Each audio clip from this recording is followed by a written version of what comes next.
الحمدللہ رب العالمین والصلاة والسلام علی سید الانبیاء والمرسلین اللہم صلی علی سیدنا و مولانا محمد وعلی آلہ واصحابہ وبارک وسلم وصلی علیہ۔ دنیا کے تمام دیکھنے والوں کو، تمام چاہنے والوں کو، تمام پیار کرنے والوں کو، اور جہاں جہاں تک اس وقت میری آواز کو سنا اور مجھے دیکھا جا رہا ہے، جنید اقبال کی جانب سے انتہائی محبت کے ساتھ السلام علیکم۔ ایک بار پھر ناظرین، آپ کو پر نور صبح نور کے ساتھ میں دل کی عطا گہرائیوں سے خوش آمدید کہتا ہوں، اور آئیے بلا توقف چلیں حضرت ابو انیس محمد برکت علی علیہ رحمہ کی تالیف اسماء النبی کریم صلی اللہ علیہ وآلہ وسلم سے رسول اللہ صلی اللہ علیہ وآلہ وسلم کا ایک اسم مبارک پڑھنے اور سننے کی سعادت حاصل کرتے ہیں۔ سیدنا الغافر صلی اللہ علیہ وآلہ وسلم، ہمارے سردار معاف فرمانے والے، درود و سلام بھیجے اللہ صلی اللہ علیہ وآلہ وسلم پر، آپ صلی اللہ علیہ وآلہ وسلم کے آل پاک پر اور صحابہ کرام رضوان اللہ تعالیٰ علیہم اجمعین پر۔ حضرت ابو ہریرہ رضی اللہ تعالیٰ عنہ سے روایت ہے، رسول صلی اللہ علیہ وآلہ وسلم نے ارشاد فرمایا کہ جو شخص کسی دوسرے کو معاف کرتا ہے تو اللہ تبارک و تعالیٰ اس کی عزت بڑھا دیتا ہے، اور جو آدمی اللہ کی رضا کے لیے عاجزی اختیار کرتا ہے اللہ تعالیٰ اس کے درجات بڑھا دیتا ہے۔ ہمارے ساتھ جناب آج آپ جڑے رہیں، کیونکہ آج انتہائی خوشبودار ہستی صحابی رسول حضرت کعب بن مالک رضی اللہ تعالیٰ عنہ کی بارگاہ میں مل کر چلیں گے۔ ناظرین کرام، اس دنیا میں سرور دو جہاں صلی اللہ علیہ وآلہ وسلم کی نعت لکھنے والے، سرور دو جہاں صلی اللہ علیہ وآلہ وسلم کی نعت کہنے والے، اور سرور دو جہاں کی نعت ہی کو اپنی حیات کا بنیادی حوالہ بنانے والے لا تعداد آئے اور رہتی دنیا تک لا تعداد آتے رہیں گے انشاءاللہ۔ اس دنیا میں سرور دو جہاں کا دفاع کرنے والے، دین اسلام کے حق میں لکھنے والے، اور کفار کا اپنے قلم کے ذریعے سے اور اپنے کلام کے ذریعے سے جواب دینے والے بھی لا تعداد آتے رہے ہیں اور لا تعداد آتے رہیں گے۔ یہ سب میرے رب کا انتخاب ہے کہ وہ جسے چاہے فہم و ادراک عطا کر دے، وہ جسے چاہے الفاظ کی مٹھاس عطا کر دے، وہ جسے چاہے ان الفاظ کی یعنی آمد کی جو دریچے ہیں ان پر مکمل طور پہ جو ہے اس کو قادر بھی کر دے اور دریچے ان پر کھول بھی دے، اور وہ جس کو چاہے اپنے دین اور اپنے محبوب کے دفاع کی عظیم ترین خدمت پر لگا دے۔ لہذا ناظرین، آج جس مصطفی غلام کا ذکر پاک ہے وہ بیک وقت میدان جہاد اور میدان قلم دونوں ہی کے شہ سوار ہیں۔ یہ وہ غلام ہیں جو اس کائنات کی سب سے خوش نصیب ترین قبیل یعنی صحابہ کرام رضوان اللہ تعالیٰ علیہ مجمعین کی قبیل کے انتہائی عظیم ترین رکن ہیں، جنہوں نے سرور دو جہاں صلی اللہ علیہ وآلہ وسلم سے عشق و محبت اور دین اسلام کے دفاع میں اپنی تلوار ہی کا صرف استعمال نہیں کیا، بلکہ اپنے قلم، اپنے فہم، اپنے ادراک اور اپنے علم سے بھی کفار کا اس میدان میں پیچھا کیا جس میدان فساد و بلاغت پر وہ بڑے نازاں ہوا کرتے تھے۔ یعنی اس کائنات کے خوش نصیبوں کی فہرست میں سر فہرست اپنے آقا کی بارگاہ میں ہدیہ اشعار پیش کرنے والے، کفار کا ڈٹ کر اور کھل کر جواب دینے والے ایک ایسے قادر الکلام شاعر جن کے اشعار میں کچھ ایسی تاثیر اور ہیبت ہوتی تھی کہ کفار سن کر جو ہے وہ لرزنے لگ جایا کرتے تھے۔ یہ وہ خوش نصیب ترین صحابی ہیں ناظرین اور شاعر رسول ہیں جن کے گھر سرور دو جہاں صلی اللہ علیہ وآلہ وسلم خود بنفس نفیس چل کر تشریف لے گئے۔ یعنی چشم تصور سے ذرا دیکھیے کہ وہ کیا حسین منظر ہوگا کہ جب حضرت کعب بن مالک رضی اللہ تعالیٰ عنہ کو یہ خبر پہنچی، اور تو یہ مسرت ناظرین کس قدر ہوگی اور کس انداز سے وہ اس مسرت میں بے خود ہوئے ہوں گے، اور وہ کیا کیف ہوگا کہ جب انہوں نے بے تابانہ باہر نکل کر کائنات کے تاجدار کا استقبال کیا ہوگا، اور وہ کیا حسین نظارہ ہوگا جب سرور دو جہاں انہیں دیکھ کر تبسم فرماتے ہوں گے، اور وہ کیا فخریہ لمحات ہوں گے ناظرین جب تاجدار کائنات نے انہیں حکم دیا ہوگا کہ اپنے اشعار سناؤ، اور وہ کیا کیف ہوگا، یعنی کیا پرکیف نظارہ ہوگا کہ جب سرور قلب و سینہ ان اشعار کو سن کر محظوظ ہوئے ہوں گے اور مزید اشعار سنانے کا حکم دیا ہوگا۔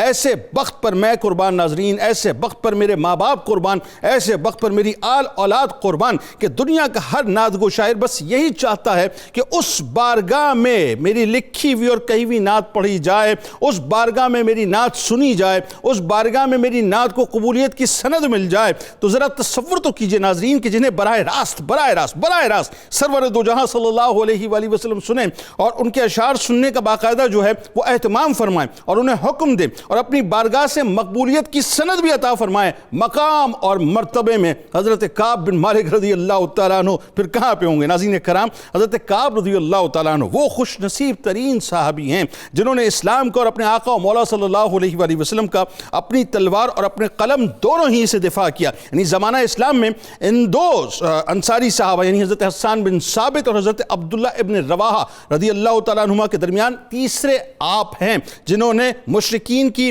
ہجوگوئی کی کی ذمہ داری باقاعدہ اپنے ذمے لی. یعنی آپ رضی اللہ تعالیٰ عنہ وہ نڈر شاعر ہیں جو اپنے اشعار میں کفار کو لڑائی کی دھمکیاں بھی دیتے تھے اور اس دلیرانہ انداز سے دیتے تھے کہ وہ دہشت زدہ ہو جایا کرتے تھے. حضرت کعب بن مالک رضی اللہ تعالیٰ عنہ، حضور نبی کریم صلی اللہ علیہ وآلہ وسلم نے باقاعدہ ان کے بارے میں ارشاد فرمایا کہ اشعار کے ذریعے مشرکین کی مذمت بیان کرو. مسلمان اپنی جان و مال دونوں سے جہاد کرتا ہے. اس ذات کی قسم جس کے قبضہ قدرت میں میری جان ہے، تم جو اشعار مشرکین کے متعلق کہتے ہو ایسا لگتا ہے کہ تم ان پر تیروں کی بوچھاڑ کر رہے ہو. ناظرین کرام، حضرت کعب رضی اللہ تعالیٰ عنہ وہ خوش نصیب ترین صحابی ہیں جنہوں نے 70 آدمیوں کے ساتھ مکہ پاک تشریف لا کر بیعت عقبہ ثانیہ کے موقع پر اسلام قبول کیا اور ببانگ دوحل سرور دو جہاں صلی اللہ علیہ وآلہ وسلم کی حفاظت اور دین اسلام پر اپنی جان مال عزت آبرو نچھاور کرنے کا نہ صرف اعلان کیا بلکہ پوری زندگی عملی طور پر اس کا مظاہرہ بھی کیا.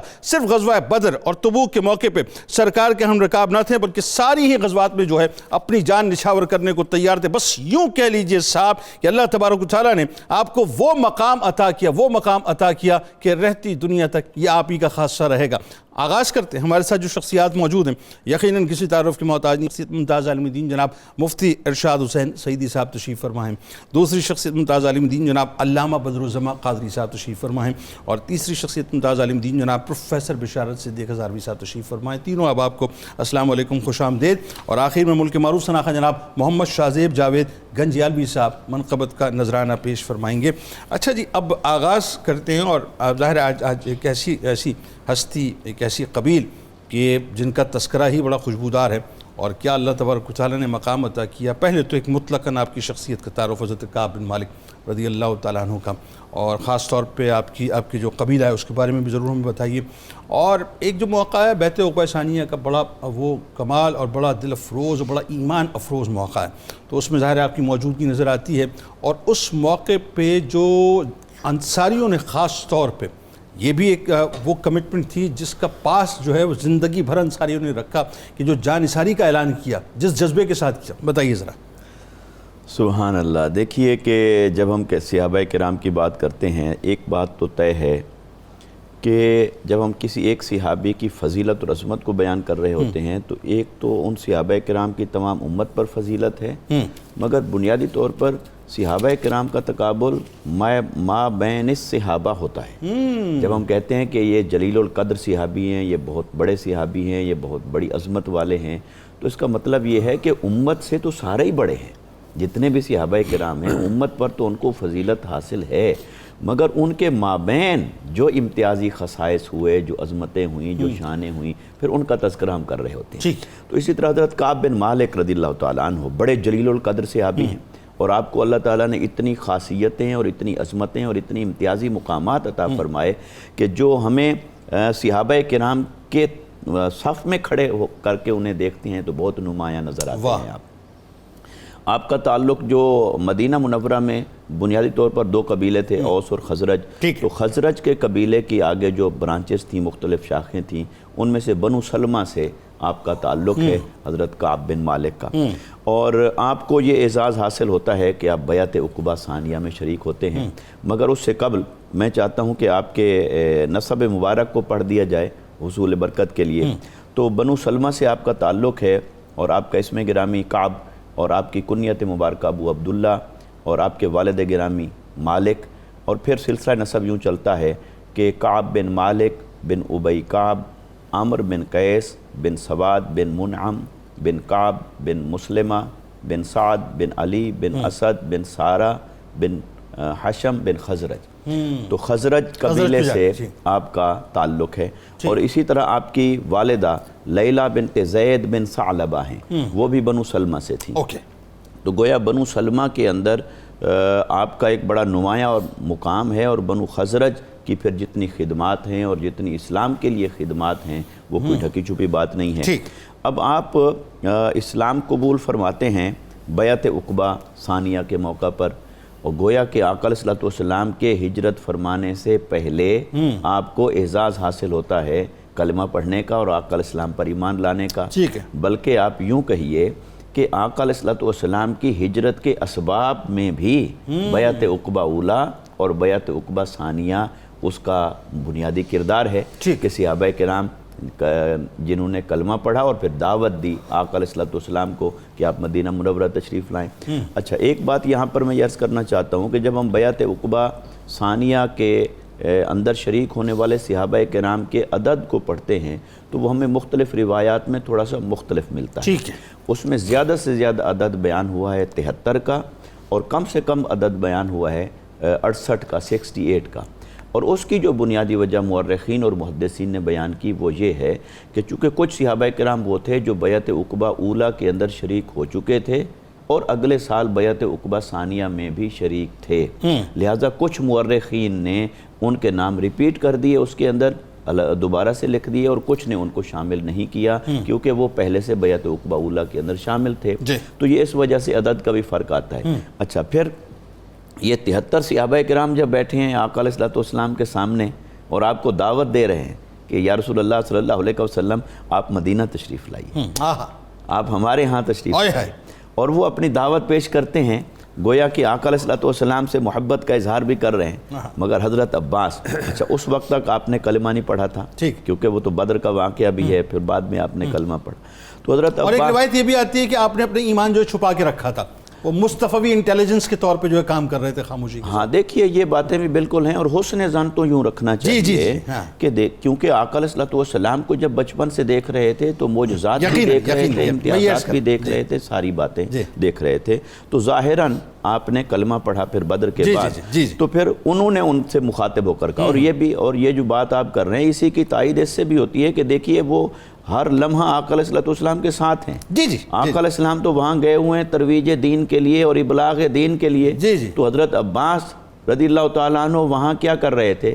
اگر آقا علیہ الصلوۃ والسلام کی ذات کے ساتھ اور آپ کے دین کے ساتھ وہ موافقت نہ رکھتے ہوں تو پھر اس موقع پر وہاں آپ کا ساتھ ہونا وہ تو لہٰذا کہ وہ قلبی چیز تو موجود تھی۔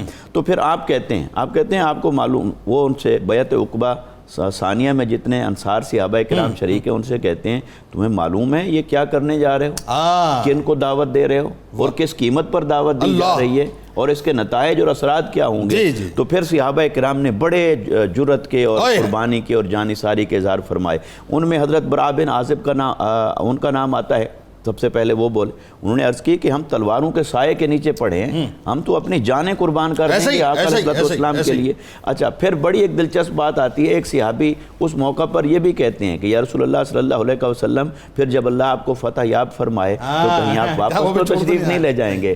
دیکھیے وہ ابتدا کی ملاقات ہے مگر آخری وہ وعدہ وعید بھی وہ لے رہے ہیں آقا علیہ السلام کی بار، تو گویا وہ اتنا حسین منظر تھا صحابہ کرام کے جذبات اور جانثاری کا، تو ان میں حضرت کعب بن مالک بھی شریک تھے۔ اچھا اب یہ حضرت کعب بن مالک رضی اللہ تعالیٰ عنہ، ظاہر ہے ان کی جو ڈیڈیکیشن اور سرکار مدینہ صلی اللہ علیہ وآلہ وسلم سے محبت اور وارفتگی تھی، اس میں تو کوئی دوسری رائے نہیں۔ اگین وہی بات ہے کہ آگے جا کے اس پہ بات کریں گے کہ لفظوں کی کاٹ ایسی صاحب کہ وہ کفار کے دلوں کو ہلا دے اور ان کو جوڑ تھر تھرا دے، تو کیا اللہ تبارک و تعالیٰ نے آپ کو طاقت اور قوت عطا کی تھی۔ لیکن اگین اس سے پہلے جو بڑی ایک امپورٹنٹ بات ہے، اور یہ وہی بات ہے کہ میں اس کو اعزاز کے طور پہ اس اعتبار سے لیتا ہوں کہ ایک خاص پروسیس سے اللہ تبارک و تعالیٰ نے آپ کو گزارا، اور اس خاص پروسیس سے گزرنے کے بعد رہتی دنیا تک آپ کے حوالے سے جو ہے آپ کی توبہ کی قبولیت جو ہے اس کی شان قرآن کا حصہ بننے والی تھی۔ میں اس کو اس طرح سے لیتا ہوں۔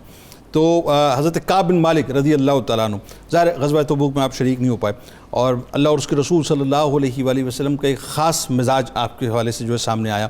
میں اس کو ناراضگی کا ورڈ بھی یوز نہیں کرتا، ایک خاص مزاج کی بات میں کرتا ہوں۔ تو وہ جو خاص مزاج ہے اس کے بعد پھر قرآن پاک میں باقاعدہ آیات کا نازل ہو جانا، بتائیے ذرا کیا ہوا تھا وہ؟ بسم اللہ الرحمن الرحیم۔ جنید صاحب میں یہاں جو پہلی بات کرنا چاہوں گا کہ آپ کی غزوہ تبوک میں عدم شرکت جو ہے اس کے حوالے سے آپ کی حسن نیت پر شک نہیں کیا جا سکتا۔ ایگزیکٹلی آپ کی نیت بھی بہت زبردست تھی اور ارادے بھی قوی اور توانا تھے اور کامل ارادے تھے، کہیں بھی اس میں شک و شبہ کی گنجائش نہیں ہے۔ آپ ہر لمحہ ہر لحظہ جو تھے اپنی جان نثار کے لیے تیار رہتے تھے۔ اصل میں یوں کہوں گا کہ روانگی مقدر میں نہیں تھی اور کوئی بات نہیں، اور حدیث پاک میں آتا ہے نیت المومن خیر من عملہ، مومن کی نیت اس کے عمل سے بہتر ہوتی ہے۔ آپ کی اونٹنیاں بھی توانا تھیں، آپ سودگی بھی تھی، جانا چاہتے تھے، لیکن اعتماد یہ تھا کہ میں پہنچ جاؤں گا، ٹھیک ہے، تو نیت تو موجود تھی اور پھر ایسا ہوا۔ اور بس کرتے کرتے تاخیر ہوتی ہو گئی. اور پھر جب آپ بنو سلمہ کی جب آپ نے استفسار فرمایا، نبی کریم علیہ السلام نے تبوک کے موقع پر پوچھا کہ بھئی وہ کہاں ہیں، کعب بن مالک کہاں ہیں، تو بنو سلمہ کے ایک شخص نے کہا وہ اپنے لباس کو دیکھنے میں مصروف ہو کے فرمایا خاموش ہو جاؤ، ایسی بات نہ کہو. آپ نے ان کی تنقید کو مسترد فرما دی، فرمایا ان کے بارے میں اس نے ظن رکھو. یعنی وہاں بھی آپ نے تعریف اور توصیف کلمات کہے کعب بن مالک کے حوالے سے. آپ فرماتے ہیں کہ میں پھر مدینہ میں جب نکلتا تو مجھے لوگ نظر آتے اور ضعیف لوگ نظر آتے، کمزور لوگ نظر آتے یا منافقین نظر آتے، پھر میرا دل کرتا تھا. پھر واپسی کی اطلاع ملی، تشریف لائے اور 80 افراد نے وہاں جا کے اعتذار کیا، بہانے بنائے، سب کچھ کیا، قسمیں کھائیں. اور آپ سے کہا گیا کہ آپ بھی خلاف امر بات کہہ دیجئے، خلاف واقعہ بات فرما دیجئے. فرمایا میں ایسی بات ہرگز نہیں کروں گا، میرا دل ہی نہیں مانتا کہ میں اپنے نبی کے سامنے غلط بیان نہیں کروں. اور آپ ملے اور مسکراتے ہوئے ملے. نبی پاک سے مسکرا رہے تھے اور پوچھا کہ آپ آئے نہیں، کیا بات، پیچھے رہ گئے؟ تو مسکرا کے جب یا رسول اللہ بس ہو گیا ایسا.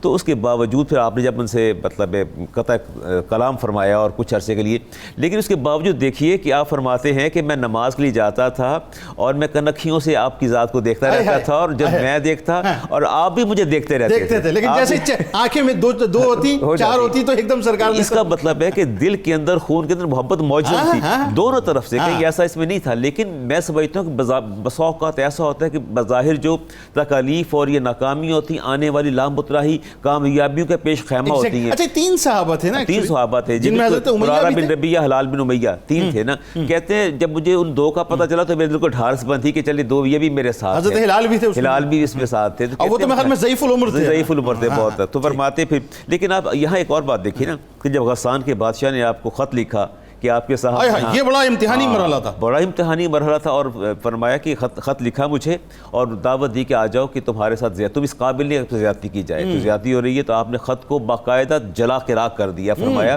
کہ تمہارے ارادوں کو اس طرح میں راکھ کر دوں گا. اور آپ اس کا کرب محسوس کرتے تھے کہ اب میں اس جگہ پہ آ کے کھڑا ہو گیا ہوں کہ میں اس امتحان سے گزارا جاؤں گا. بالکل. اور پھر دیکھیے کہ 50 دن تک تو آپ نے انتظار فرمایا، اور 40 دن پہلے تو ابتدائی 40 دن اور 10 دن ایکسٹینڈ کیے. اچھا ایک حکم یہ بھی آیا تھا کہ اپنی بیویوں کو بھی الگ کر دیا، وہ کیا تھا ذرا بتائیے. اس میں رسالت امام نے فرمایا کہ جو تکلیف ہے وہ پورے پروسیس سے گزرنا چاہیے. ظاہر ہے گھر میں اگر بیوی موجود ہو، بچے موجود، ایک ذہنی آسودگی کا، فکری آسودگی کا ایک ایلیمنٹ ہے.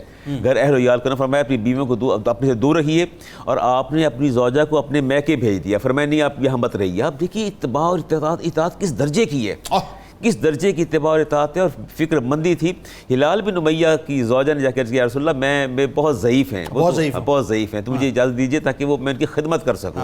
تو آپ نے اجازت عطا فرما دی. تو یہ اختیار سارا اللہ کے رسول کے ہاتھ میں تھا. لیکن آپ ایک خاص پروسیس سے گزار رہے تھے اور چاہتے تھے کہ آج یہ چیزیں اسٹیبلش ہو جائیں کہ کعب بن مالک سے محبت کرنے والا اور کوئی زیادہ اچھا حضرت کعب کو کسی نے مشورہ بھی دیا تھا کہ آپ بھی اپنی زوجہ کو بلوا لیجیے. ہاں بلوا لیجیے. میں یہ نہیں کروں گا. یعنی ہر موقع پر اتباع کو آپ نے پیش نظر رکھا، یہاں تک کہ پھر آپ کا پیغام جو ہے وہ پیغام بھی آ گیا 50 ڈیز کے بعد. اچھا ایک اور اس میں ضروری ہے وہ بات کرنا کہ یہ بھی ہوا کہ سرکار علیہ السلام نے چونکہ ظاہر ہے مطلب اللہ تبارک و تعالیٰ پر فیصلہ چھوڑ دیا. میں اس کو بائیکاٹ کا بھی لفظ استعمال نہیں، بائیکاٹ نیور، لیکن میں اس یہ کہوں گا کہ ایک پروسیس سے ظاہر گزارنا تھا. تو وہ تمام صحابہ نے جو ہے وہ اپنا ملنا ملانا بھی ختم کر دیا تھا اور ایسا اللہ کے فیصلے کے تابع ہو گیا. اللہ کے فیصلے کے تابع. اور فرماتے ہیں کہ ابو قتادہ جو تھے میرے چچا زاد تھے، میں نے باغ پر چڑھ کر دیوار پہ چڑھ کے میں نے نواز دی. فرمایا کیا تمہیں شک ہے میری محبت میں، اللہ اور رسول سے محبت میں شک ہے؟ مطلب 2 دفعہ پوچھا، جواب نہیں دیا. تیسری بار کہتے اللہ و رسول عالم، اللہ ہی اس کا رسول جاننے. فرماتے ہیں مجھے تکلیف اتنی پہنچی کہ آج میرے ایمان کی گواہی دینے والا بھی کوئی نہیں ہے، میری محبت کی گواہی دینے والا بھی کوئی نہیں. کہتے بہت تکلیف میں مبتلا ہوا. لیکن آپ صحابہ کی اطاعت دیکھیے کہ اگر رخ انور نبی کریم صلی اللہ علیہ وسلم نے ظاہری طور پہ موڑا تو پھر آپ نے موڑ لیا. اور پھر اللہ تبارک و تعالیٰ نے پھر آپ کی جو توبہ قبول ہوئی اس کو قرآن کا حصہ بنا دیا. اور قیامت تک آپ کی محبت اور توبہ جو ہے یہ آیات پڑھی جاتی رہی. وَلَلثَّلَاثَةِ الَّذِينَ خُلِّفُوا حَتَّىٰ إِذَا ضَاقَتْ عَلَيْهِمُ الْأَرْضُ. اللہ فرماتے ہیں ان پر زمین بھی تنگ ہوگی، ان کے سینے میں گھٹن محسوس کر رہے تھے. اور پھر اللہ تعالیٰ کی بِمَا رَحُبَتْ وَضَاقَتْ عَلَيْهِمْ أَنفُسُهُمْ وَظَنُّوا أَن لَّا مَلْجَأَ مِنَ اللَّهِ إِلَّا إِلَيْهِ. اور انہوں نے یقین تھا کہ اللہ کے سوا کوئی ٹھکانہ نہیں ہے، اللہ کے سوا کوئی ٹھکانہ نہیں ہے. سینوں میں گھٹن، سانس میں گھٹن، اور زندگی تنگ ہو گئی اور زمین اپنی وسعت کے باوجود ان پر جو ہے تنگ ہو گئی. اور پھر اللہ نے توبہ قبول فرمائی. آج قیامت تک یہ آیات پڑھی جاتی رہیں گی اور کعب بن مالک کا ذکر ہمیشہ زندہ رہے گا. اللہ امیزنگ. اور اس میں آپ ایک بات اور دیکھیے جو خود اٹ سیلف ایک بہت بڑا موضوع ہے، بہت بڑا، کہ دوستی بھی اللہ کے لیے اور دشمنی بھی اللہ کے لیے. آپ یہ دیکھیے کہ یہاں حکم آیا انسٹنٹ، یہاں رسول کریم صلی اللہ علیہ وآلہ وسلم نے اپنا رخ انور پھیرا تو وہاں تمام صحابہ نے اپنا رخ انور پھیر لیا. آپ یہ دیکھیے. اور اگین وہی بات، جیسے ہی توبہ قبول ہوئی تو یہ بھی ان کی خوبی تھی صحابہ کی کہ مطلب اعلان مطلب ایسا لگتا تھا جیسے کعب بن مالک کی توبہ قبول نہیں ہوئی، تمام ہی صحابہ کی قبول ہو گئی، کہ ہر صحابی جو ہے ان کو بشارت دینے کے لیے آتا تھا کہ آپ کی توبہ قبول ہو گئی ہے۔ اچھا اب ذرا آتے ہیں تھوڑا سا آگے سلسلے کو بڑھاتے ہیں، آپ کی شاعری جو کہ ظاہر ہے آپ کی شخصیت کا مین حوالہ ہے، مین پہلو ہے، اور وہی بات کہ ایک شخصیت جو ہے وہ تلوار لے کے میدان جہاد میں اترتی ہے، اور ایک شخصیت ایسی ہے جو زبان سے جو جہاد کرتی ہے۔ اللہ تعالیٰ نے آپ کو دونوں اوصاف عطا کی، آگے جا کے آپ کی بہادری اور شجاعت پہ بات کریں گے، لیکن خاص طور پہ آپ کی شاعری، اس کا انداز، اور خاص طور پہ رسول کریم صلی اللہ علیہ وآلہ وسلم کی بارگاہ میں جس طرح آپ کی شاعری کی مقبولیت تھی، مقام و مرتبہ تھا، بتائیے ذرا۔ بسم اللہ الرحمن الرحیم والصلاة والسلام علی سید الانبیاء والمرسلین۔ وفا شناس سخنور ہیں کعب بن مالک، خلوص و حلم کے پیکر ہیں کعب بن مالک۔ پسند ان کے تھے اشعار شاہ بطحا کو، نصیب کے بھی سکندر ہیں کعب بن مالک۔ بڑا کمال ملا ان کو مدحت شاہ میں، بلند فکر ثنا گر ہیں کعب بن مالک۔ شاعر کو شاعرانہ خراج۔ جی بالکل۔ جنید بھائی، بارگاہ رسالت میں آپ صلی اللہ علیہ وآلہ وسلم میں جن صحابہ کرام نے بصورت نظم اپنی والہانہ عقیدتوں اور محبتوں کا اظہار کیا، ان کی ایک طویل فہرست ہے، لیکن ان فہرست کے اندر 3 صحابہ کرام ایسے ہیں جن کو بطور خاص خود نبی علیہ السلام نے حکم دیا کہ آپ اسلام کے دفاع کے لیے اشعار کہا کریں، اور ان تینوں کے اشعار کا انداز مختلف تھا۔ حضرت حسان بن ثابت رضی اللہ تعالیٰ عنہ، حضرت عبداللہ بن رواحہ، حضرت کعب بن مالک رضی اللہ تعالیٰ عنہ، یہ تینوں کو بطور خاص حکم تھا۔ حضرت حسان بن ثابت رضی اللہ تعالیٰ عنہ اپنے اشعار کے اندر کفار کے حسب و نسب کو نشانہ بناتے تھے۔ حضرت عبداللہ بن رواحہ رضی اللہ تعالیٰ عنہ کفار کو ان کے کفر پر آر اور شرم دلاتے تھے اشعار کی صورت کے اندر۔ حضرت کعب بن مالک رضی اللہ تعالیٰ عنہ کی ڈیوٹی یہ تھی کہ آپ اپنے اشعار کے ذریعے اسلام اور اہل اسلام کا جو رعب اور ہیبت اور وقار اور دبدبہ ہے وہ کفار کے دلوں کے اندر بٹھانے کی کوشش کرتے تھے۔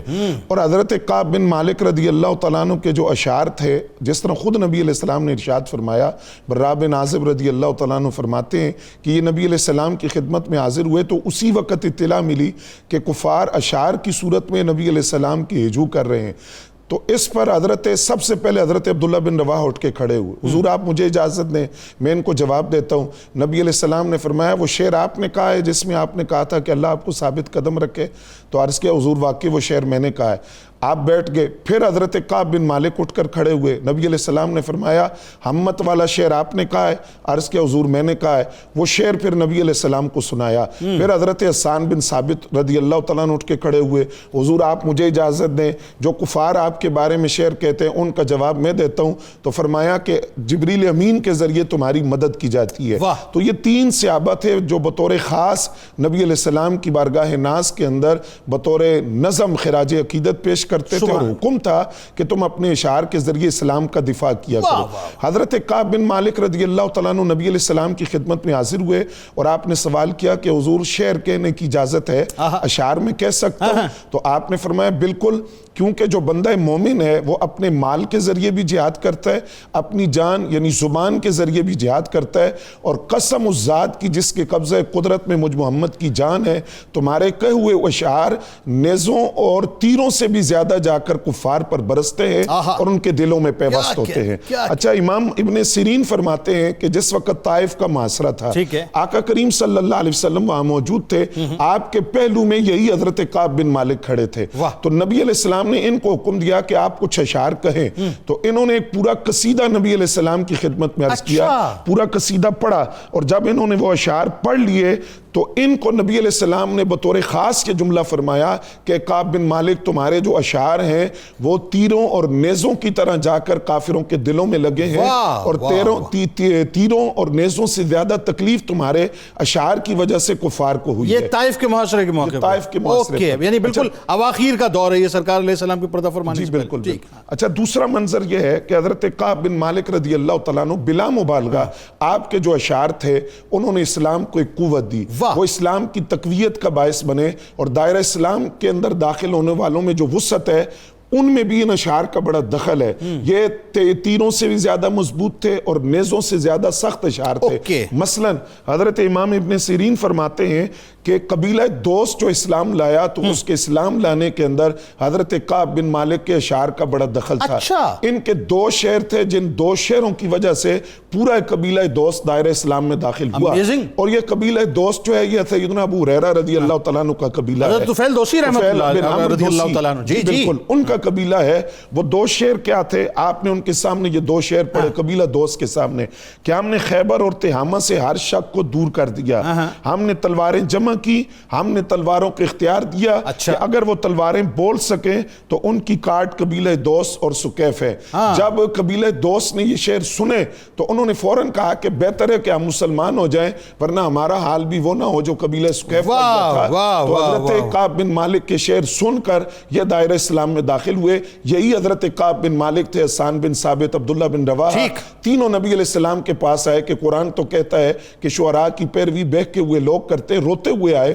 تو یہ تو شاعری تو ہم بھی کرتے ہیں، شعر تو ہم بھی کہتے ہیں.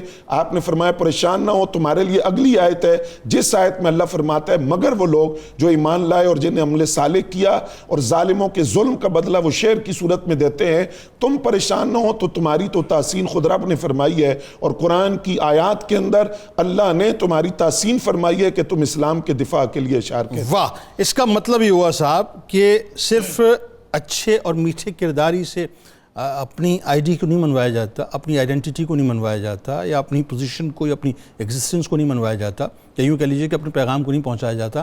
کبھی کبھی آپ کو جو ہے ذرا سینہ چوڑا کر کے بھی بات کرنی پڑتی ہے، ذرا آپ کو اپنی طاقت کا بھی استعمال کرنا پڑتا ہے اور بتانا پڑتا ہے کہ جی ہم ہاں موجود ہیں.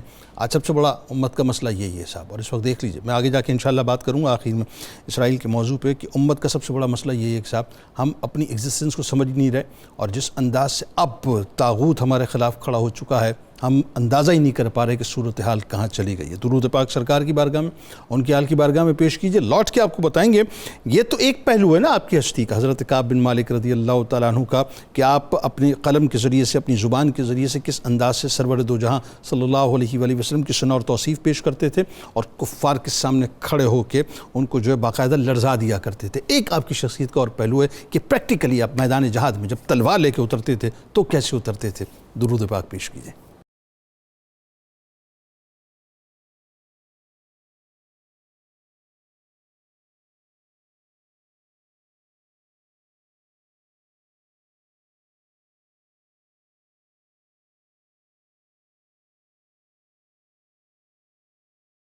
جناب ایک بار پھر میں آپ کو خوش آمدید کہتا ہوں. صحابی رسول حضرت کعب بن مالک رضی اللہ تعالیٰ عنہ کا خوشبودار تذکرہ پاک ہے، اور کیا کمال، کیا ڈائیورس قسم کی شخصیت. ناظرین کہ اللہ تبارک و تعالیٰ نے آپ کو کیا کیا فضائل و کمالات عطا فرمائے. اب آئیے ذرا ہمیں لے چلیں ان کی شخصیت کے اس پہلو کی طرف مفتی صاحب، کہ جہاں آپ کی غزوات میں شرکت بڑے یوں سمجھ لیجئے کہ اپنا انتہائی بہادری کے ساتھ اور دلیری کے ساتھ نظر آتی ہے. آپ کی شجاعت، آپ کی بہادری کا ذکر، اور خاص طور پہ آپ رضی اللہ تعالیٰ عنہ کی جو کردار کی پاکیزگی تھی اس پہ بھی ذرا گفتگو. سبحان اللہ. اللہ رب العزت نے حضور تاجدار کائنات صلی اللہ علیہ وسلم کو جو دیگر انبیاء کرام پر اور یوں تو کل کائنات پر مگر تخصیصاً انبیاء کرام پر جو فضیلت عطا فرمائی، ان میں سے فضیلت کا ایک پہلو یہ بھی ہے کہ اللہ تعالیٰ نے جیسی جماعت آپ کو عطا فرمائی، ایسی جماعت اور ایسی ہستیاں پہلے والے انبیاء کرام کے ایمان لانے والوں میں سے بھی نہیں تھیں. بالکل ایسے گویا وہ صحابہ کرام کتنی ممتاز شان کے مالک ہوئے کہ نہ ان جیسا کوئی پہلے تھا نہ ان جیسا کوئی بعد میں ہوا. ایسے ہی. اور یہ جو صحابہ کرام، ان میں سے ایک ایک کا تذکرہ جب ہم پڑھتے ہیں تو ایسے لگتا ہے کہ ان میں سے ہر کوئی باکمال تھا، اور ان کی شخصیت بڑی ہمہ جہت تھی، اور ان کی شخصیت کے جس پہلو کو دیکھتے ہیں وہ اس پہلو کے اندر بڑی عظمت والے، بڑی فضیلت والے اور بڑی تخصیصی شان کے مالک اور حامل نظر آتے ہیں. تو حضرت کعب بن مالک رضی اللہ تعالیٰ عنہ، جیسے آپ کے اشعار کے حوالے سے یہ ذکر ہوا اور حضرت نے بڑے خوبصورت انداز میں، جامع انداز میں بیان کیا، تو دیکھیے قرآن تقاضا کر رہا تھا ایمان لانے کے بعد عمل صالح کا، پھر قرآن تقاضا کر رہا تھا قربانی کا. اس قربانی میں مال کی قربانی تھی، پھر جان کی قربانی تھی، تو حضرت کعب بن مالک رضی اللہ تعالیٰ عنہ کی شخصیت کو جب ہم دیکھتے ہیں تو آپ ایمان لانے والوں میں صحابہ کرام میں یعنی متقدمین میں نظر آتے ہیں، بیعت عقبہ ثانیہ جیسا کہ تذکرہ ہوا. پھر اس کے بعد عمل صالح کے اندر آپ اس نقطہ کمال کو پہنچے کہ آپ کی شخصیت ایسی تھی، ایسے پاکیزہ تھے، ایسے اخلاق کے مالک تھے، دیانت تھی اور اعتماد تھا اپنے قبیلے کے اندر بھی، اپنے معاشرے کے اندر بھی.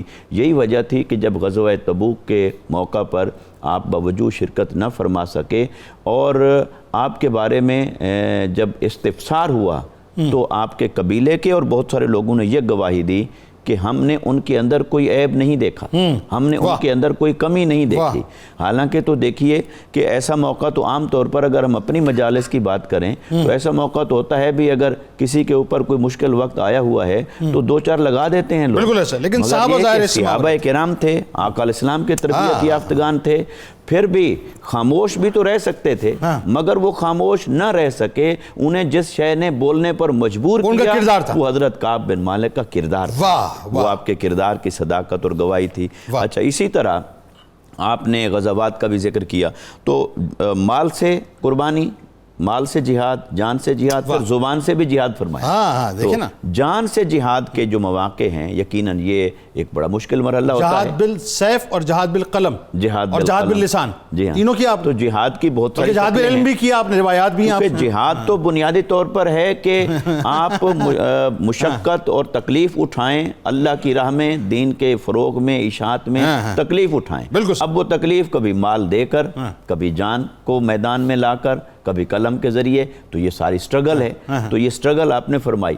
اچھا، جہاد بھی سیف کا جب ہم تذکرہ کرتے ہیں تو ایک بڑی دلچسپ بات بھی ہے. وہ کیا؟ کہ سب سے پہلی جنگ میں بھی آپ شریک نہ ہو سکے، بدر میں، کیونکہ آقا علیہ السلام مدینہ منورہ سے جنگ کی تیاری کے ساتھ نہیں نکلے تھے، لہٰذا وہ اس وجہ سے آپ نہیں جا سکے. اچھا، پھر تبوک میں یہ آخری غزوہ ہے، اس میں آپ شریک نہیں ہو سکے اور آپ روز ارادہ کرتے تھے کہ میں آج نکلوں گا، میں آج نکلوں گا، میں آج نکلوں گا، مگر جو اللہ کو منظور ہوا. لیکن درمیان میں جتنے باقی غزوات ہوئے ان میں آپ شریک ہوئے تمام غزوات کے اندر. اور ان غزوات میں سب سے جو مشکل غزوہ گزرا ابتدا میں ہی وہ غزوہ احد گزرا. تو دیکھیے جب ہم احد کے اندر دیکھتے ہیں حضرت کعب بن مالک کا کردار تو ایک تو یہ سعادت آپ کے حصے میں آئی کہ آقا علیہ السلام نے آپ کی زرہ مبارک پہنی اور انہوں نے آقا علیہ السلام کی زرہ مبارک پہنی. اور یہ کیسی بات ہے اور بڑی دلچسپ بات ہے اور یہ ان کے لیے اعزاز بھی ہے اور آقا علیہ السلام کی محبت انہی کا اعزاز ہے. اچھا، پھر آپ ان صحابہ کرام میں سے ہیں جو احد کے اندر وہ چند صحابہ کرام جو آقا علیہ السلام کے ارد گرد رہ گئے تھے اور بڑی جواں مردی اور بے جگری کے ساتھ لڑتے رہے، انہی میں ایک آپ بھی تھے. 11 زخم آپ نے کھائے، 11 زخم اور 11 زخم اپنے جسم پر اور اتنے گھاؤ کھانے کے باوجود آقا علیہ السلام کے سامنے دائیں بائیں آگے پیچھے کھڑے رہے اور جان نثاری اور جواں مردی کا مظاہرہ فرماتے رہے. تو گویا کہ صحابہ کرام کی قربانیاں اور ان کا کردار دونوں بے مثال ہیں. اور آپ یہ دیکھیے جس وقت رسول کریم صلی اللہ علیہ وآلہ وسلم کی شہادت کی خبر عام ہوئی تو اس وقت آپ ہی پہلے صحابی تھے جنہوں نے اعلان کیا نہیں ہمارے سرکار جو ہیں الحمدللہ مطلب شہید نہیں ہوئے. تو سرکار نے منع فرمایا کہ ابھی خاموش رہو. ظاہر یہ اسٹریٹجی سرکار کی تھی. اچھا، اب ذرا آئیے اس طرف کہ یہ بھی میرے آپ کے آقا مولا صلی اللہ علیہ وآلہ وسلم کی کیا مطلب کیا ویژن آپ کا کہ جب ہجرت مدینہ پاک ہوتی ہے تو آپ نے سب سے پہلے اس بات کو بہتر جانا کہ جو مہاجرین ہیں ظاہر ہے وہ اپنا سب کچھ چھوڑ کے وہاں پہ آ گئے تھے اور اپنی جائیداد اپنا مال بہت کچھ چھوڑ کے آ گئے تھے. یہ وہ موقع تھا کہ ان کو پراپر سیٹل ڈاؤن کرنا تھا اور اس کے لیے سرور دو جہاں صلی اللہ علیہ وآلہ وسلم مواخات فرمائی جسے بردرہڈ کہتے ہیں. اور یہ ایسی بنیاد تھی کہ جس نے بڑا مستحکم کر دیا معاشرے. حضرت طلحہ بن عبید اللہ رضی اللہ تعالیٰ عشرہ مبشرہ کے بزم نشین، ان سے آپ کی جو ہے مواخات ہوئی، ذرا ان کے مقام و مرتبے کے بارے میں. مواخات تو بڑی رشتہ بڑا کمال کا رشتہ تھا. واہ. طلحہ بن عبید اللہ ایک تو عشرہ مبشرہ میں سے تھے اور دوسری بات یہ ہے کہ انہوں نے محبت کی جو لازوال داستانیں رقم کی ہیں اس کا تصور بھی نہیں کیا جا سکتا اور انمٹ نقوش چھوڑے انہوں نے. آپ یہ دیکھیے کہ غزوہ احد کے اندر ابھی ذکر ہو رہا تھا اور آپ آگے پیچھے ہو رہے تھے اور دفاع کر رہے تھے، اور جب تلوار کا وار آیا تو آپ نے اپنا ہاتھ مبارک آگے کیا اور انگلیاں شہید ہو گئیں. یہ حضرت طلحہ رضی اللہ، حضرت طلحہ بن عبید اللہ کی انگلیاں شہید ہوئیں، اور آپ نے حسن کہتے بہت ہی اچھا ہوا، بہت ہی اچھا ہوا. رسالت امام نے ارشاد فرمایا کہ اگر تم بسم اللہ کہہ دے، آپ بسم اللہ کہہ دیتے تو فرشتے ابھی آپ کو آسمانوں پر اٹھا کے لے جاتے. اللہ اگر آپ اس کے حسن کی جگہ بہت اچھا کہ یہ کہتے بسم اللہ کہہ دیتے تو اللہ تعالیٰ کے فرشتے آتے، ملائکہ آپ کو آسمانوں پر لے جاتے. اور آپ نے اس موقع پر آپ کو خیرون کا لقب عطا فرمایا غزوہ احد میں. اور صدیق اکبر فرماتے تھے کہ احد کا دن طلحہ کا دن ہے، اور عمر فاروق تو آپ کو صاحب احد کر کے یاد فرمایا کرتے تھے. اتنی لازوال قربانیاں تھیں، اور آپ نے مالدار، بہت مالدار آدمی تھے، اللہ نے آپ کو بہت رزق عطا فرما رکھا، تو بات کی فراوانی تھی.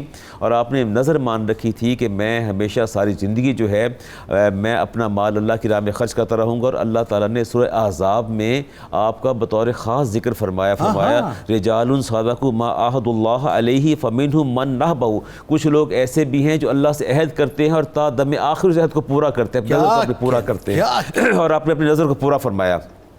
حسن معاشرت کا یہ عالم تھا کہ عتبہ بن ربیہ کے صاحبزادی ام عبان جو آپ کی زوجہ تھیں، اور ان سے جب نکاح کا وقت آیا تو ان سے پوچھا گیا کہ آپ ایسی کیا خاص وجہ تھی کہ آپ کے لیے بہترین سے بہترین رشتہ موجود تھا، آپ نے طلحہ بن عبید اللہ کے کیوں آپ نے انتخاب فرمایا؟ تو انہوں نے 3-4 اوصاف بتایا. فرماتی میں نے ان کے اوصاف حمیدہ کی وجہ سے ان کا میں نے انتخاب فرمایا. فرمایا بتائیں وہ کیا اوصاف حمیدہ تھے؟ تو فرماتی ہیں کہ جب بھی گھر میں آتے ہیں ہنستے ہوئے آتے ہیں، اور جب گھر سے باہر جاتے ہیں تو مسکراتے ہوئے جاتے ہیں. مانگو تو بخل نہیں کرتے، خاموش رہو تو مانگنے کا انتظار نہیں کرتے. اور فرماتی کام کرو تو شکر گزار ہو جاتے ہیں، خطا کرو تو فوراً معاف کر دیتے ہیں. یہ ایسے الفاظ اوصاف حمیدہ تھے کہ میں نے ان کا انتخاب کیا. اور مقروضوں کو قرض ادا کرنا، اور انہوں نے بطور خاص ام المومنین عائشہ صدیقہ طیبہ طاہرہ کے لیے 10,000 درہم سالانہ مقرر کر رکھے تھے جو آپ کی بارگاہ میں پیش کیے جاتے تھے. اور سنت پر اتنے فکر مند رہتے تھے. ایک دفعہ بہت بیٹھے مغموم رو رہے تھے. سیدنا عمر فاروق نے پوچھا کیا وجہ؟ فرماتے ہیں وجہ صرف اتنی ہے کہ میرے کریم آقا علیہ السلام نے فرمایا تھا کہ وقت نزا بندہ اگر یہ کلمہ ادا کر لے تو اللہ تعالیٰ نزا کا عالم اس کے لیے آسان کر دیتا ہے. تو مجھے وہ کلمہ بھول گیا. تو سیدنا عمر فاروق نے فرمایا کہ اگر میں اس سے بھی زیادہ فضیلت والا کلمہ آپ کو بتا دوں تو زیادہ اچھا نہ ہوگا؟ فرمائیے کیا کہا؟ لا الہ الا اللہ محمد رسول اللہ. تو آپ پوچھ پڑے خدا کی قسم یہی کلمہ تھا، یہی کلمہ تھا جس کا میں نے ذکر کیا.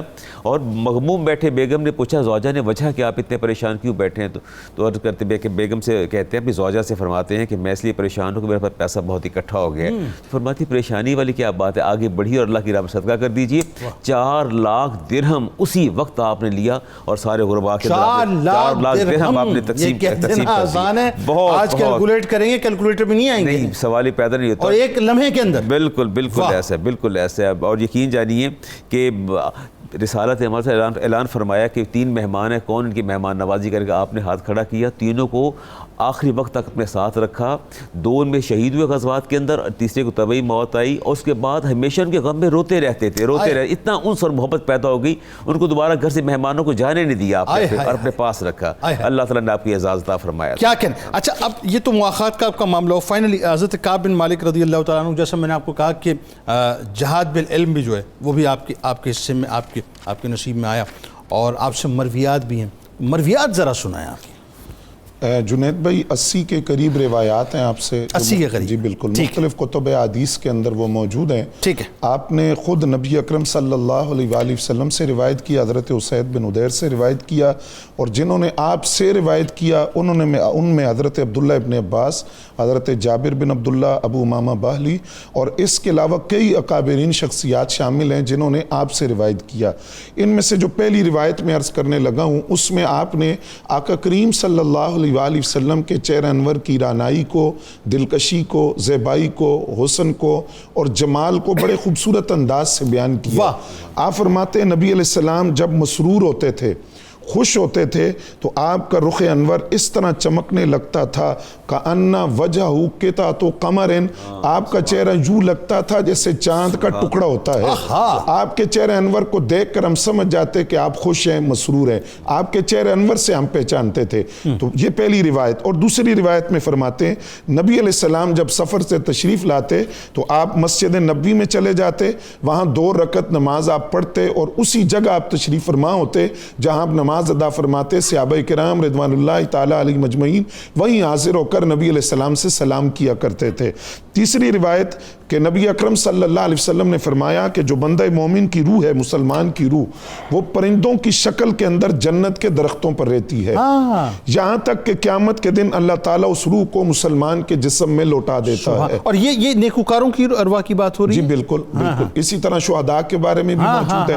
آقا کریم صلی اللہ علیہ وسلم نے ارشاد فرمایا، حضرت کعب بن مالک کی روایت ہے کہ قیامت کے دن لوگوں کو زندہ کیا جائے گا، اور میں اور میرے امتی ایک ٹیلے پر ہوں گے، میرا رب مجھے سبز رنگ کا قیمتی جوڑا پہنائے گا، پھر مجھے اجازت ملے گی اور میں اللہ کی مرضی کے مطابق اس کی حمد کروں گا، اور حضور فرماتے ہیں یہی مقام محمود۔ اور پھر آقا کریم صلی اللہ علیہ وآلہ وسلم نے کھانے کے آداب بیان کیے جن کو حضرت کعب بن مالک نے روایت کیا۔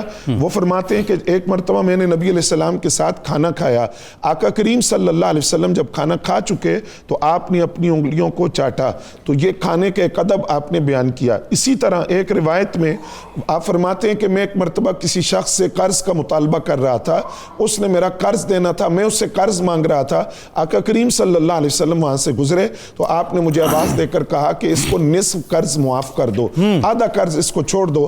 آپ فرماتے ہیں میں نے فوراً اس شخص سے کہا کہ میں نے آدھا قرض تمہیں معاف کر دیا، اور پھر نبی علیہ السلام نے اس دوسرے آدمی سے کہا کہ باقی آدھا تم ادا کر دو۔ تو یہ اتباع رسول کا اور اطاعت رسول کا کیسا منظر ہے کہ مجھے حکم ملا کہ نصف قرض معاف کر دو تو اسی وقت میں نے نصف قرض چھوڑ دیا۔ پھر آپ فرماتے ہیں کہ نبی علیہ السلام نے ارشاد فرمایا، یہ بڑی قابل توجہ روایت ہے، فرماتے ہیں دو بھوکے بھیڑیے اگر بکریوں کے ریوڑ میں چھوڑ دیے جائیں وہ اتنا فساد نہیں مچاتے جتنا انسان کے دل کے اندر مال اور منصب کی حرص ہو تو وہ فساد برپا کرتا ہے۔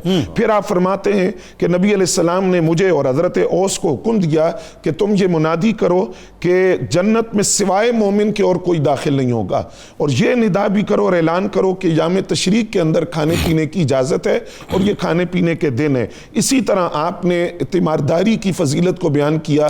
کعب بن مالک فرماتے ہیں نبی علیہ السلام نے ارشاد فرمایا، جب کوئی شخص کسی مریض کی عیادت کرنے کے لیے چلتا ہے تو وہ رحمت کے سمندر میں غوطے لگا رہا ہوتا ہے، اور جب وہ جا کر اس مریض کے پاس بیٹھ جاتا ہے تو گویا وہ اس رحمت کے سمندر میں ڈوب جاتا ہے اور غرق ہو جاتا ہے۔ اور پھر آپ فرماتے ہیں کہ نبی علیہ السلام نے ارشاد فرمایا، اگر کسی شخص کو کسی جگہ پر درد ہو، آج ہمارے بہت سے بزرگ یہ وظیفہ بتاتے ہیں، علماء یہ وظیفہ بتاتے ہیں کہ اگر کسی کو کسی جگہ پر درد ہو تو حضرت کعب بن مالک فرماتے ہیں نبی علیہ السلام نے فرمایا وہ اس جگہ پر ہاتھ رکھ کر 7 مرتبہ یہ پڑھے، اعوذ باللہ وقدرتہ من شر ما اجد واحاذر، تو 7 مرتبہ یہ کلمہ پڑھے تو اس کلمے کی برکت سے اللہ تعالیٰ اس کے درد کو دور فرماتے ہیں۔ اور یہی کعب بن مالک فرماتے ہیں جب میری توبہ قبول ہوئی تو میں نے نبی علیہ السلام سے کہا میں اپنا سارا مال اللہ کے راستے میں وقف کرتا ہوں اس خوشی کے اندر اور اس برکت کی وجہ سے۔ تو نبی علیہ السلام نے فرمایا اپنے لیے بھی کچھ رکھو، تو میں نے عرض کیا کہ جو خیبر کا حصہ ہے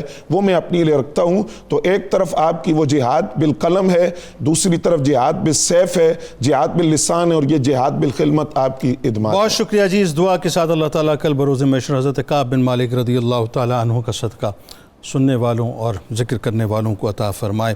ناظرین کرام، اسرائیل کی درندگی، اس کی سفاکی اپنی انتہا کو پہنچ چکی ہے، اور آپ جانتے ہیں کہ 4 دن ہو چکے ہیں مستقل وہ غزہ کی پٹی کے اوپر ایئر اسٹرائکس کر رہا ہے، مستقل وہ معصوم جانوں سے کھیل رہا ہے، اور ایک خاص مقصد کے تحت اس وقت جو انگریزی میڈیا جسے ویسٹرن میڈیا کہتے ہیں وہ میڈیا ایک ہی لائن کو ٹو کیے ہوئے ہے کہ جو کچھ بھی وہ دکھانا چاہتا ہے وہ صرف اور صرف اسرائیل کے حق میں دکھا رہا ہے، اور اسرائیل کو ایک ننھا کاکا بچہ بنا کر پیش کر رہا ہے کہ اسرائیل کے ساتھ جو اس وقت بہت ظلم ہو رہا ہے، اسرائیلیوں کے ساتھ بہت زیادہ ظلم ہو رہا ہے، اسرائیل کو جو ہے وہ دبایا جا رہا ہے، اسرائیل کے حقوق سلب ہو رہے ہیں، اسرائیل میں معصوم جانوں کا جو ہے وہ ضیاع ہو رہا ہے، اور پھر ان کو اپنے ہوسٹیجز کی بڑی فکر اس وقت لگی ہوئی ہے جن کی تعداد 100 سے اوپر ہے، جس میں 20 سے اوپر جو ہیں وہ امریکی ہیں۔ میں صرف ایک جملہ یہاں پر ادا کرنا چاہتا ہوں، جیسا کہ ظاہر ہے آپ کو پتہ ہے رات کو جو بائیڈن نے ایک بہت ہی مختصر سی پریس کانفرنس میں واضح طور پہ یہ بتلا دیا کہ یہ اسرائیل پر ہونے والا حملہ بنیادی طور پر شیطانی حملہ ہے،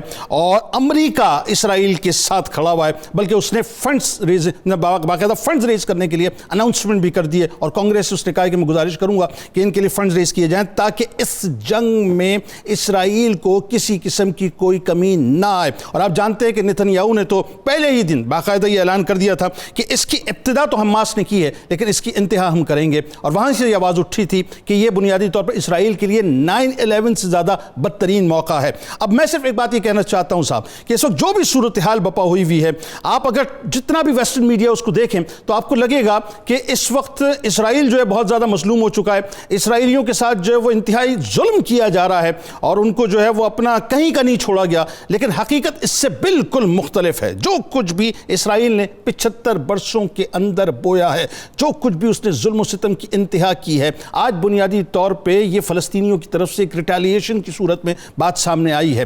اس وقت آپ جانتے ہیں کہ مسلم امہ جو ہے وہ اپنے کئی دھڑوں کے اندر منقسم ہو چکی ہے، کوئی ایک ہمارا ورڈکٹ نہیں ہے۔ عرب لیگ کا اجلاس ہوا ہے لیکن ظاہر ہے کوئی معنی خیز بات نہیں نکلی، OIC کا اجلاس ابھی تک نہیں ہوا ہے۔ آپ جانتے ہیں کہ امریکہ ہے، برطانیہ ہے، فرانس ہے، جرمنی ہے، اٹلی ہے، بھارت ہے، یہ سارا ایک بلاک بن چکا ہے جو کہ اسرائیل کے ساتھ کھڑا ہوا ہے۔ نتیجہ آگے جا کے کیا نکلے گا اللہ بہتر جانتا ہے، لیکن صورتحال انتہائی دیگرگوں ہو چکی ہے۔ جو لوگ مجھے اس وقت سن رہے ہیں یا جو لوگ ظاہر ہے مطلب اس پلس کو سمجھتے ہیں کہ اس وقت مشرق وسطیٰ کی صورتحال کیا ہے، وہ اس پر گہری نظر رکھیں۔ یہ بیت المقدس کا معاملہ ہے، ذہن میں رکھیں، یہ قبلہ اول کا معاملہ ہے۔ میں جب اس ویژولز کو دیکھ رہا تھا، آپ یقین مانیے ناظرین، میرا کلیجہ ایسا لگ رہا تھا کہ جیسے پھٹ کے رہ جائے گا۔ یعنی وہ جو میں صرف اس باپ کو دیکھ رہا تھا کہ جو اپنے معصوم سے بچے کو، معصوم سی بچی کو جس طرح سے، یعنی آپ یہ ویژولز اس وقت دیکھ رہے ہوں گے، آپ دیکھیے ذرا اسکرین پہ یہ ویژولز، یعنی یہ جو اس وقت قیامت خیزی آپ کو دکھائی جا رہی ہے، آپ بلیو کریں یہ ڈیسیملز میں نہیں ہے۔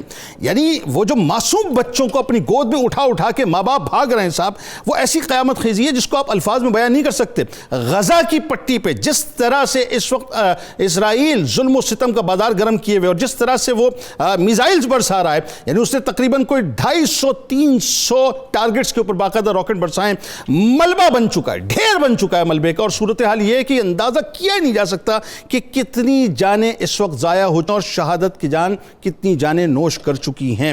آپ کا میرا کام صرف ایک ہے صاحب، کیونکہ ظاہر ہم کچھ نہیں کر سکتے، اتنا تو کر سکتے ہیں نا کہ سوشل میڈیا پہ، الیکٹرانک میڈیا پہ جہاں آواز بلند کر سکیں وہاں پر ضرور آواز بلند کریں اور دعا کریں فلسطینیوں کے لیے کہ اللہ تبارک و تعالیٰ ان کو بھی جو ہے غیبی مدد عطا کر دے۔ بس ظلم پھر ظلم ہے، بڑھتا ہے تو مٹ جاتا ہے، خون پھر خون ہے، ٹپکے گا تو جم جائے گا۔ ہمارے ساتھ اس وقت ملک کے معروف شناختہ جناب محمد شاہزیب جاوید گنجیالوی صاحب موجود ہیں۔ آپ کو خوش آمدید کہتا ہوں، السلام علیکم۔ کتاب الشفا نظر کی سلامتی کا عمل آپ کو بتلاتے ہیں کہ جس شخص کی آنکھ سے پانی بہتا ہو، آنکھ کو کسی بڑے نقصان کا خطرہ ہو تو اللہ تبارک و تعالیٰ کے اسم گرامی یا بصیر ہو 1100 بار پڑھ کر آنکھ پر دم کریں، آنکھ ہر قسم کی تکلیف سے انشاءاللہ محفوظ ہو جائے گی۔ حضور غوث العظم دستگیر حضرت شیخ عبدالقادر جیلانی رضی اللہ تعالیٰ عنہ کو قول مبارک ہے، اللہ تعالیٰ کے ذکر سے غافل ہو جانا دلوں کی موت ہے، پس جو کوئی اپنے دل کو زندہ کرنا چاہتا ہے اس کو چاہیے کہ دل کو ذکر خداوندی کے لیے چھوڑ دے۔ روزنامہ 92 نیوز میں آج کعب بن اللہ تعالیٰ عنہ کے حوالے سے آرٹیکل ضرور پڑھیے گا۔ ٹویٹر پہ ہمیں فالو کر لیجئے، یعنی ایکس پہ ہمیں فالو کر لیجئے، فیس بک پہ ہمیں لائک کر لیجئے اور یوٹیوب چینل پہ ہمیں سبسکرائب کر لیجئے، بیل آئیکن کو ضرور کلک کر لیجئے گا۔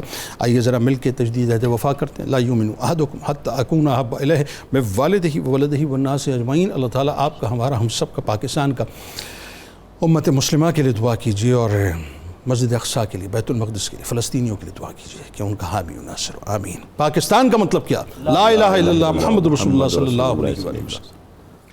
کعب بن مالک کو رتبہ رب سے اعلیٰ مل گیا،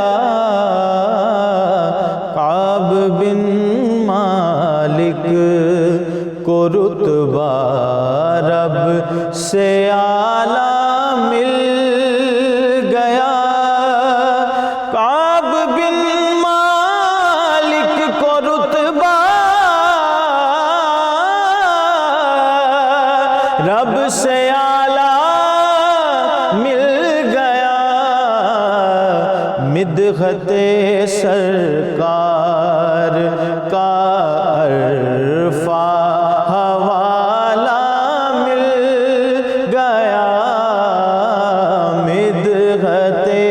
سرکار کا عرفہ حوالہ مل گیا،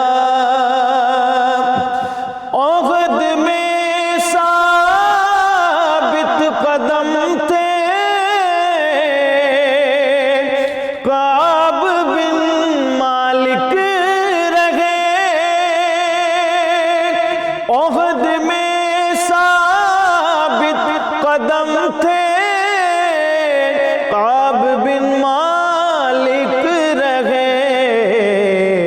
زخم کھا کے خلد کا ان کو قبالہ مل گیا، صدق ان کے کام آیا، ہو گئی توبہ قبول، صدق ان کے کام آیا،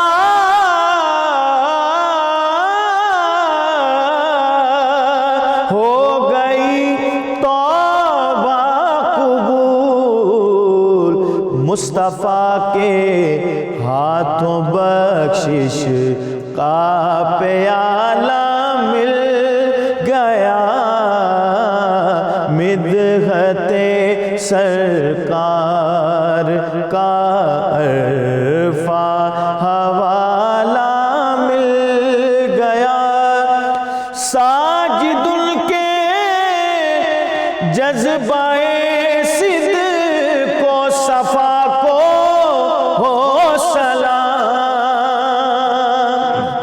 ساجد ان کے جذبہ صدق و صفا کو ہو سلام، عاشقوں میں مرتبہ ان کو نرالا مل گیا، کعب بن مالک کو رتبہ رب سے اعلیٰ مل گیا، مدحت سرکار کا